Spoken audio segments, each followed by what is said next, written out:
요즘 반도체나 IT 대기업들, 엔비디아와 상당한 애증의 관계입니다. 엔비디아를 뛰어넘기 위해서 전력 투구하면서도 한편으로는 엔비디아가 언급 한번 해주길, 같이 협력해주길 또 간절히 한편으로는 원하고 있는데요. 대표적으로 엔비디아가 주목하면 주가도 크게 오르는 이른바 젠슨황 매직 때문이죠. 미국의 컴퓨터와 서버 제조업체 델 테크놀로지가 엔비디아 마법의 수혜를 톡톡하게 누리고 있습니다. 김대호 경제학 박사와 함께 첫 번째 소식으로 살펴보겠습니다. 박사님 안녕하세요. 네, 반갑습니다. 요즘 보니까 델 주가가 이제 사상 최고치까지 다시 경신을 했던데 젠슨황이 뭐라고 델에 대해서 언급을 했길래요? 네, 요즘 젠슨황 세계에서 가장 뜨겁게 달아오르는 인물입니다. 그러니까 젠슨황과 만나기만 해도 돌이 금으로 변하는 게 아니냐, 그런 얘기가 나올 그만큼 정도는, 뜨겁다는 얘기죠. 예, 우리 삼성전자에 대해서는 지금 힘겹게 마련한 4세대, 5세대 그 고대역 메모리 반도체 HBM 이것을 아직 통과를 안 시켜줘서 삼성전자는 아주 지금 곤혹 어려움을 당하고 있는데 반해서요, 젠슨황은 삼성전자에 대해서 홀대하는 것과 정반대로 델이라는 회사에 대해서는 델 회사의 기술개발자 회의를 찾아갔어요. 젠슨황이 직접 왕림을 한다는 것 자체가 상당히 이례적인 일인데, 보통 이렇게 잘 안 가나요? 남의 회사의 행사에? 그 높은 사람은 작은 회사에 자주 이래 방문하기가 쉽지가 않죠. 그러니까 우리도 젠슨황의 그 엔비디아 기술개발자 회의에 우리나라 이재용 회장이 가지는 않았잖아요. 그런데 젠슨황은 직접 델이라는 어떻게 보면 상대적으로 좀 적은 회사인데 델 컴퓨터 회사 기술개발자에 가서 거기서 블룸버그하고 만난 자리였어요. 아주 그 자극적인 얘기를 잇따라 내놨습니다. 자, 델과 협력을 하는 게 전 세계가 AI를 확장해서 가속화시키는 핵심이다.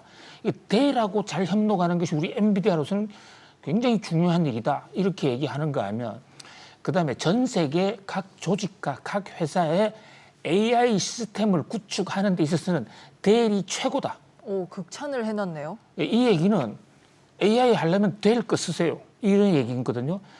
자, 지금 여기서는 이 인공지능 반도체 시스템 장착의 어떤 흐름도를 간략하게 볼 필요가 있는데요. 자, 지금 엔비디아라는 회사가 패블리스지 않습니까? 거기서 설계하면 TSMC에서 제조를 해요. 그럼 그것을 주로 갖다 쓰는 게 이제 일반 회사나 데이터 센터를 운영하고 있는 마이크로소프트라든지 또 구글 같은 이런 회사인데, 스스로 구축할 수 없으니까 서브 회사에 대신 맡기거든요. 자, 지금 인공지능 먹이 사슬 구조에 보면 두 번째 줄에 이제 GPU를 설계하는 게 있습니다. 그럼 그 바로 윗단계 설계해서 사온 GPU를 회사의 서버로 장착하는 요 회사가 현재 메이저 회사가 3개가 있어요. 델, SMCI, Hew레 패카드. 요 회사, 특히 SMCI는 저희들이 굉장히 많이 소개시켜드렸지 않습니까? 주가가 엔비디아보다 훨씬 많이 오른 회사입니다.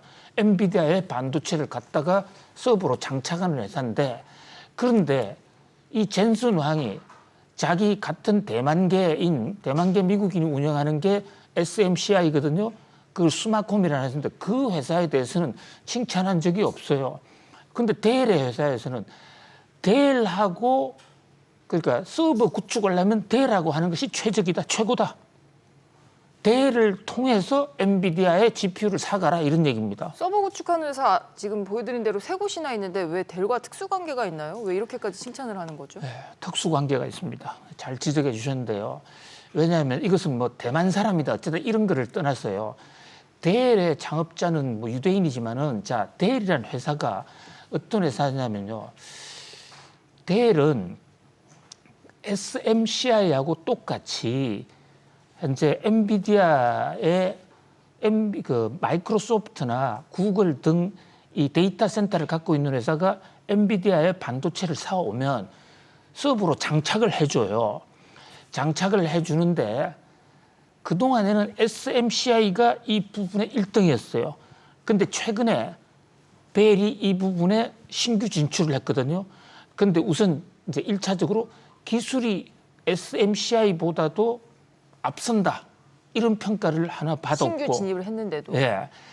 왜냐하면 델이 그동안에 해왔던 그 컴퓨터 서버 구축, 그러니까 인공지능 이전에도 회사 컴퓨터 구축을 했는데 SMCI보다는 델이라는 회사가 훨씬 더 오래됐고 컴퓨터 회사의 역사가 훨씬 길어요. 그런데 이 마이크로소프트의 젠슨 황이 특히 델에 대해서 이렇게 깜빡 죽는 신용까지 하는 이유는 델이 엔비디아 확장에 열쇠를 쥐고 있어요. 어떤 차원에서요? 무슨 얘기냐면요. 자, 지금 엔비디아가 지금 세계에서 가장 잘 나가고 있지만 엔비디아 입장에서는 엔비디아 눈치 보는 곳이 있습니다. 삼성전자 눈치는 안 보죠. 왜냐하면 자기들이 삼성전자 HBM을 사오니까. 그런데 엔비디아 물건을 사가지고 그 인공지능을 서버 장착하는 곳이 구글이나 마이크로소프트, 아마존이라는 이런 회사를 기업들. 말씀드리지 않았습니까? 근데 이런 회사는 SMCI와 델, HP 이런 회사들이 분점을 하고 있어요. 근데 델의 장점은 어디에 있냐면요. 이 마이크로소프트라든지 이런 구글 같은 이런 대형 데이터 센터 회사는 어차피 자기들이 필요해서 엔비디아 걸 사가는 거예요. 그렇기 때문에 엔비디아가 잘 안 보여, 아양을 떨지 않아도 어차피 엔비디아 걸 사가게 되는데 델은 어디를 잡냐면 정부 공공기관을 잡고 있습니다. 미국의 공공기관이 약 30년 전부터 델 컴퓨터를 제일 많이 써왔어요. 정부기관을 잡고 있는데 최근에 정부기관이 인공지능을 설치하기 시작했거든요. 다 델에 맡기는 거예요. 그래서 엔비디아가 델을 예뻐할 수밖에 없군요. 델에 잘못 보이면 엔비디아 인공지능 못 팔아요. 예를 들어서 최악의 경우에 델이 우리 AMD하고 할게. AMD의 GPU를 사온다. 이러면 엔비디아의 독점 체제가 하루아침에 깨집니다. 그래서 지금 어떻게 보면 엔비디아 입장에서는 상전이 델이 된 겁니다. 그래서 델의 기술자 개발회의까지 찾아가서 기업들이 자체적으로, 여기 기업들은 전 세계 모든 기업들입니다. 기업들이 자체 AI를 하려면 델이 최고다라는 얘기까지 했고 또 그렇게 얘기할 수 있는 데는요. 이 젠슨 황하고 델이 같이 합작을 해서 서로 기술 제휴를 해서 많은 부품을 만들어 왔기 때문에 그 이전 단계부터요. 그렇기 때문에 엔비디아 기술의 상당 부분 델 기술이 들어가 있는 거예요. 최근에 테슬라가 인공지능을 장착을 하지 않았습니까? 지금 테슬라가 뒤늦어서 일론 머스크의 마음이 굉장히 급하거든요. 그래서 최근에 입찰 공고를 했어요. 엔비디아 걸 사와서 서버 장착을 하는데 어디서 할래 하고 SMCI하고 휴렛패카드가 또 델이 함께 그 입찰 공고를 했는데 예상을 깨고 예상은 대부분 다 SMCI로 할 줄 알았습니다. SMCI도 장점이 있어요. SMCI는 같은 내만계라는 것도 있지만 SMCI가 열을 낮춰주는 그런 기술을 갖고 있기 때문에 또 그 최근에 인공지능 쪽에서는 델보다 조금 빨리 진출을 했는데 예상을 깨고 일론 머스크가 SMCI 아니야. 우리는 델을 선택할게. 이러니까 사실 인공지능은 머스크가 제일 먼저 시작한 거거든요. 지금은 좀 뒤져 있지만. 그러니까 재계에서 볼 때, 델 이거 스마콤이라는 SMCI를 따라잡을 수도 있겠네? 이러면서 폭풍 매수가 일었고 주가가 급등을 한 겁니다. 젠슨형뿐만 아니라 테슬라 역시 델의 손을 잡았다. 그러니까 주가를 또 끌어올린. 그렇습니다. 최근에 델은 두 사람으로부터 큰 신세를 진 거죠. 그러니까 젠슨 황이 델이 최고야. 그러니까 델 주가가 오른 데다가 그 괴짜 까다롭기로 소문난 일론 머스크가 스마콤이 아니야? 델이야? 그러니까 델이 정말 잘하는 모양일세 하고 델이 지금 주목을 받는 것입니다. 델이야 사실 우리가 뭐 컴퓨터 제조사로 많이 알고 있고 실제로 쓰시는 분들도 많을 텐데 워낙 유서 깊은 회사긴 하지만 공공시장을 어떻게 이렇게 꽉 잡고 있는 걸까요? 자, 델이요. 저는 사실 최초의 컴퓨터가 델입니다. 박사님이 쓰신. 예. 왜냐하면 원래 컴퓨터의 제1세대 원조는 휴렛 패카드예요. HP라는 회사. 혹시 그 이제 미국의 시애틀이라는 곳에 가면 거기에 실리콘밸리의 그 오리진 원조라는 관광 명소가 있어요. 관광 버스 타고 가면 휴렛 패카드가 처음 만들었던 그 공장을 데려다 줍니다. 휴렛 패카드가 실리콘밸리 1인자예요. 최초 창업주예요. 컴퓨터도 저쪽이 제일 먼저 만들었는데, 그러니까 대부분의 뭐 저희들 세대는 휴렛 패카드를 상품을 통해서 컴퓨터에 접했을 겁니다. 근데 저는 컴퓨터를 잘 몰랐기 때문에 어느 날 데일이 공고를 낸 거예요. 우리는 컴퓨터 재고가 없습니다. 우리는 여러분의 컴퓨터 실력에 따라서 원하는 만큼 컴퓨터를 설계해 드립니다. 그래서 기자의 호기심이 있어가 전화해 봤어요. 뭐 저는 비기너입니다. 뭐 frankly speaking, I am novice of computer. 뭐 이런 식으로 해가면서 그러니까 컴퓨터 초보자라고 말씀하신 거죠? 예. 그랬더만 초보자는 이런 거 쓰면 좋겠습니다. 이러니까 그럼 어떻게 하면 됩니까? 하니까 돈만 붙이면 칩으로 보내줍니다. 길거리에 중간상을 배제해 버린 거예요. 그러니까 이게 상품 추천을 기성품을 추천해 주셨다는 얘기예요? 아니면 맞춰서 만들어 줬다는 자기들이 말씀이신 거예요? 몇 단계로 그 기성품을 해줬다. 가지고 있기도 하고 네. 또 유니크한 독특한 수요자가 오면 맞춰줍니다. 그때가 몇 년도입니까, 박사님? 그때가 80년대. 그때부터 벌써. 예. 근데 여기서 우리는 델의 창업자 마이클 델이라는 사람을 좀 연구해 볼 필요가 있습니다. 마이클 델, 유대인인데요. 자기 아버지가 의사예요. 그래가지고 의과대학 가라 해서 공부도 잘했고 해서 텍사스 오스틴 의과대학 갔는데 기숙사에서 컴퓨터를 만들기 시작한 거예요. 우리나라 용산전자센터 같은 데 이런 데 가서 부품을 사다가 거기서 컴퓨터를 만들어. 그러니까 주위의 친구들 너 수준에 따라서 컴퓨터를 만들어. 그러니까 용량이 많이 필요 없는 사람한테 하드를 많이 심어줄 필요가 없잖아요. 그런 식으로 해서 맞춰줘가지고요. 학교 다니다가 돈을 엄청 벌었어요. 그러니까 대학 중퇴해버렸습니다. 그리고요, 약관의 나이에 1992년 20대에 포춘 500대 기업이 올라갔습니다. 그리고 2001년에 컴퓨터 업계 1위로 올라갔는데 지금 앵커님 핵심을 지휘해 주신 대목, 왜 정부가 델을 쓰게 됐느냐. 자, 정부는 시중에 나가서 물건 사는 그것은 소비자용이잖아요. 그렇죠. 정부는 통계청 다르고 국방부 다르고 컴퓨터 용도가 다르잖아요. 그러니까 델이 찾아가서 우리 국방부 용도에 맞춰줄게요. 국무부 용도에 맞춰줄게요. 그러니까 연방정부를 다 장악한 겁니다. 당시에는 휴렛 패커드가 이게 안 됐나 봐요? 할 필요가 없었죠. 휴렛 패커드는 대량 생산. 그다음에 델은 중간상을 없앴어요. 그래서 그 컴퓨터 서버라든지 이런 컴퓨터 매점에 가면 델 상품이 없었습니다. 그리고 또 델의 또 하나의 장점은 애프터 서비스. 그러니까 컴퓨터가 잘 안 움직여요. 그럼 전화합니다. 우리는 애플 같은 거 잘 안 되면 그 서비스 센터로 찾아가야 되잖아요.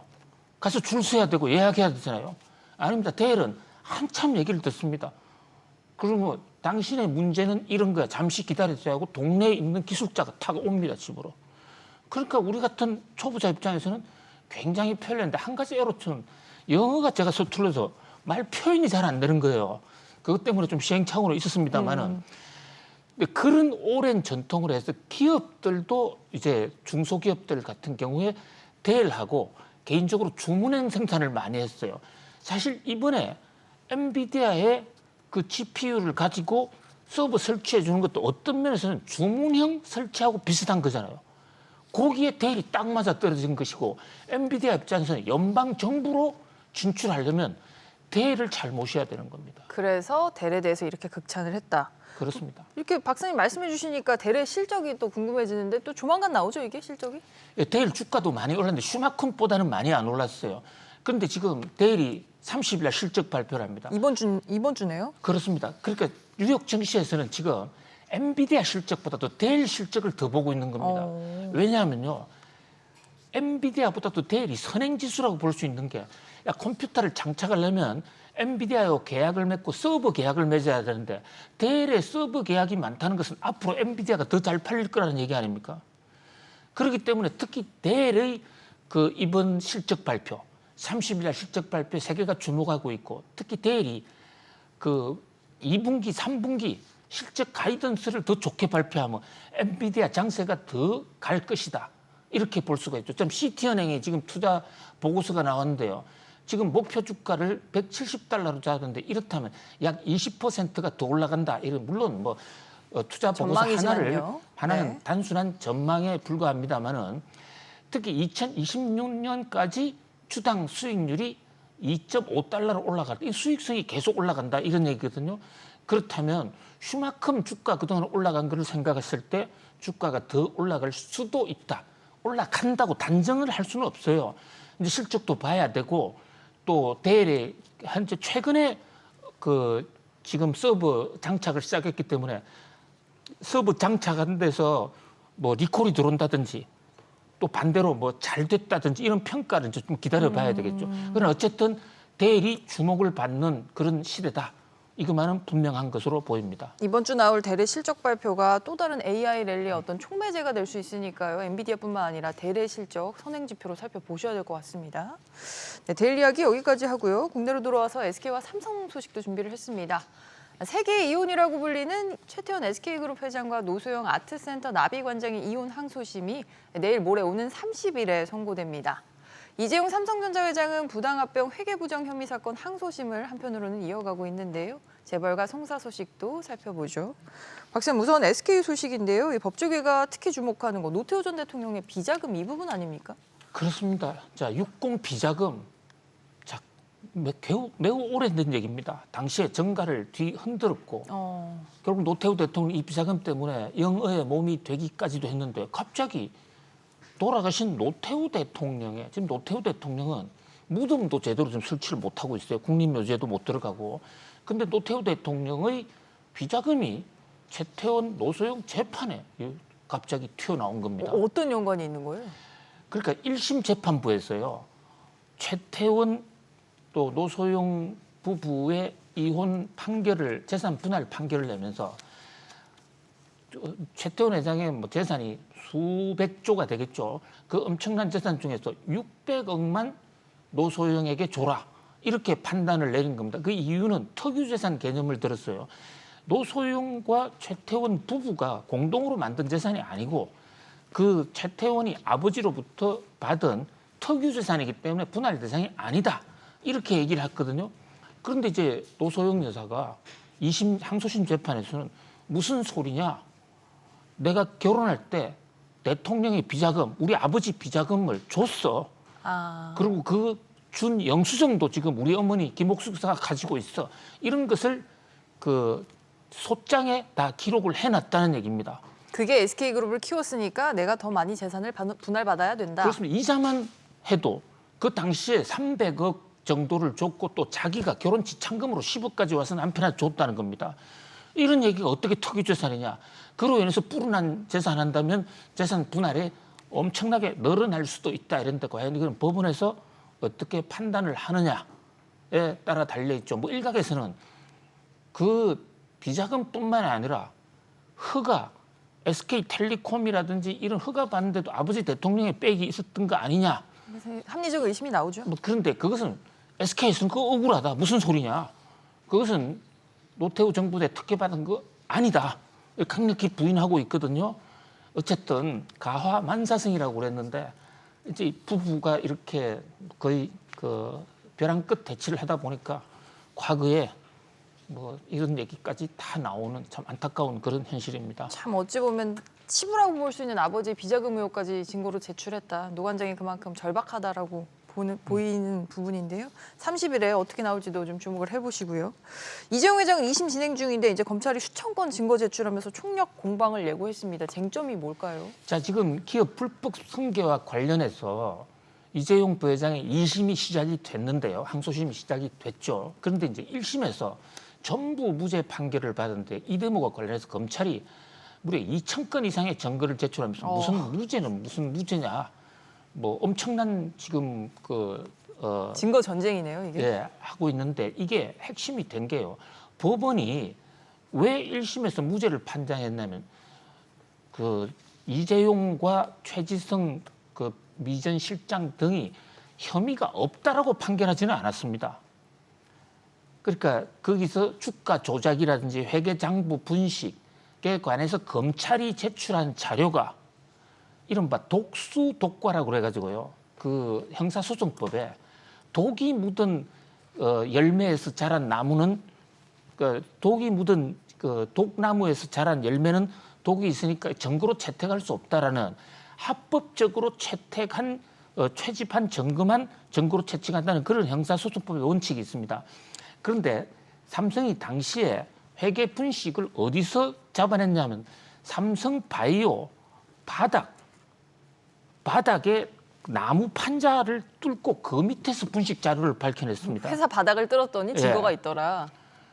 그리고 그래서 그게 이제 저 삼성 측에서는 이것이 합법적인 절차가 아니다. 이것을 1심 재판부가 그래 이것은 합법적인 절차 아니야 했는데 검찰은 합법적이다 하면서 많은 자료를 제출했습니다. 그래서 2심 재판의 최대 쟁점은 그 바닥을 뜯어내고 검찰이 확보한 증거, 회계 분식의 증거가 합법이냐 불법이냐 여기에 따라서 판결 결과가 달라진다. 이렇게 볼 수 있습니다. 우리 한 분이 길거리 다닐 때나 남의 회사 다닐 때도 바닥을 굉장히 유심히 봐야 될 것 같아요. 독수독과일 수 있잖아요. 증거력이 되는지는 또 모르겠네요. 이번 판례를 또 중요하게 봐야겠어요. 그렇지만 이제 판결 문제를 떠나서 진실을 조사하기 위해서는 과거에 현대차가 소송을 받을 때는 검찰이 들어가 벽을 뜯었더니 벽에서 비자금이 튀어나오기도 한 적이 있었습니다. 참 바닥이고 벽이고 유심히 봐야겠어요. 그렇습니다. 알겠습니다. 오늘 저희가 준비한 소식은 여기까지고요. 저희는 내일도 이 시간에 돌아오겠습니다. 박사님 오늘도 잘 들었습니다. 감사합니다. 고맙습니다.